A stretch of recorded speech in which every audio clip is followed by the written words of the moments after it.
भाभी की प्यार की कहानी। आंखों में भरे आंसुओं को धोने के लिए वो बाथरूम में गई और अच्छी तरह से धोकर बाहर निकली। अब तक उन्हें गायब हुए 2-3 घंटे हो चुके थे और आखिरकार सुमन का धैर्य जवाब दे गया और वो बोल पड़ी, बहुत हो गया, चल के एक बार देख तो आओ, मांझी मंदिर में है भी या नहीं। मेरा मन घबरा रहा है। गुस्से में कुछ गलत न कर बैठे। वैसे भी आजकल वो हमसे नाराज ही रहती है। सुबह चाय देने गई तो मांझी की चढ़ी हुई त्योरियां बता रही थी कि पिछली रात की झड़प अभी लंबी खींचने वाली है। असहाय भाव से सिर हिलाती सुमन कमरे से बाहर आ गई और उसके साथ साथ मांझी का ऊंचे स्वर में बड़बड़ाना चालू हो गया। मुंह से एक बार नहीं निकला कि क्या हुआ है। मेरी तो कोई इज्जत ही नहीं है यहाँ पर, पता नहीं मैं क्यों यहाँ पर पड़ी हुई हूँ। रसोई में काम करती सुमन के चेहरे पर उत्कंठा के साथ साथ क्रोध बढ़ता जा रहा था। हो गया वीकेंड का सत्यानाश। अब ये प्रोग्राम 3-4 दिन तक तो चलेगा ही। पूरे हफ्ते मर मर के काम करते रहो और सप्ताहांत में कोई ना कोई नई नौटंकी चालू हो जाती है। अपने लिए कप में चाय डालती सुमन मन ही मन बड़बड़ा रही थी। कमरे से आवाज आनी बंद हो गई थी। शायद मांझी नहाने चली गई थी।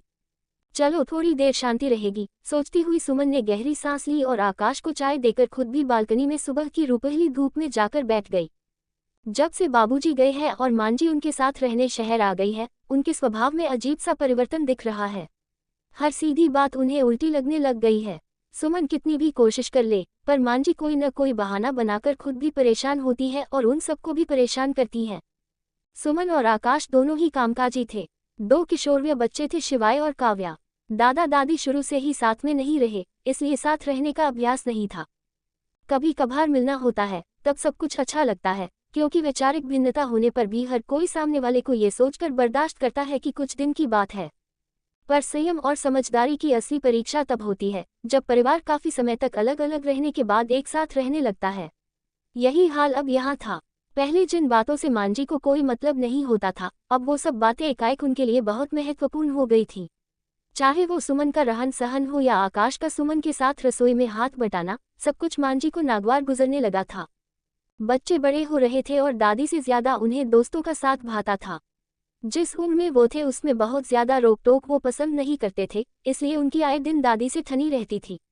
इन सबके बीच अगर कोई फंसता था तो वो थी सुमन। घूम फिर के सारी बात उस पर आकर खत्म होती थी कि उसने बच्चों को ना तो सही संस्कार दिए हैं और ना ही किसी बात पर रोकती टोकती है। इन बेवजह की बातों में फंसी सुमन का धैर्य धीरे धीरे जवाब देने लग गया था।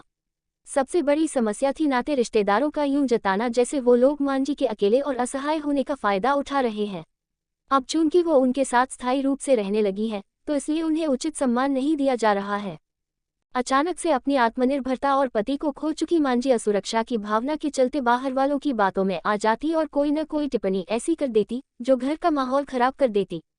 सुमन और आकाश दोनों ही संयम से काम ले रहे थे कि माँ को एडजस्ट होने के लिए थोड़ा समय देना पड़ेगा, पर कभी कभी उनका धीरज भी छूट जाता था और उनके मुंह से भी कुछ न कुछ गलत निकल ही जाता था और फिर बनता था बात का बतंगड़। एक एक बात आकाश की बहन और बाकी सब रिश्तेदारों तक पहुंचती थी। इन सब बातों का बच्चों पर असर ये हो रहा था कि उन्हें लगने लग गया था कि दादी के आने से सब खराब हो रहा है।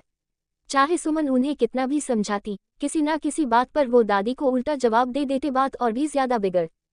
छोटी छोटी सी बातें ही उन सबके सुखी संसार में आग लगा रही थी। कल शाम भी दादी को टीवी पर अपना मनपसंद कार्यक्रम देखना था और काव्या ने उन्हें आवाज कम करने के लिए कह दिया और बस इतना काफी था मांझी को ये बताने के लिए कि उनकी इस घर में कोई इज्जत नहीं है। इन्हीं ख्यालों में डूबती उतराती सुमन नाश्ते के लिए मांझी को बुलाने उनके कमरे में गई तो कमरे में कोई नहीं था। लो फिर चली गई वो नाराज होकर। सुमन आकाश के पास जाकर भुनभुनाए फिर सारा दिन उनको मनाने में लगेगा। घर में बहस होने पर मांझी सारा दिन के लिए या तो किसी मंदिर में जाकर बैठ जाती थी या फिर किसी पार्क में, और जब तक उनके पैर पकड़कर माफी नहीं मांगी जाती थी वो घर नहीं आती थी। रोज रोज के इस तमाशे से आकाश भी परेशान हो चुका था। रहने दो, आज अपने आप शाम को वापस आ जाएंगी। बच्चों ने सुना तो उनकी प्रतिक्रिया भी यही थी, ठीक है, शाम तक तो शांति रहेगी। ऐसे ही वीडियो देखने के लिए हमारे चैनल को लाइक एंड सब्सक्राइब करें। Thanks for watching.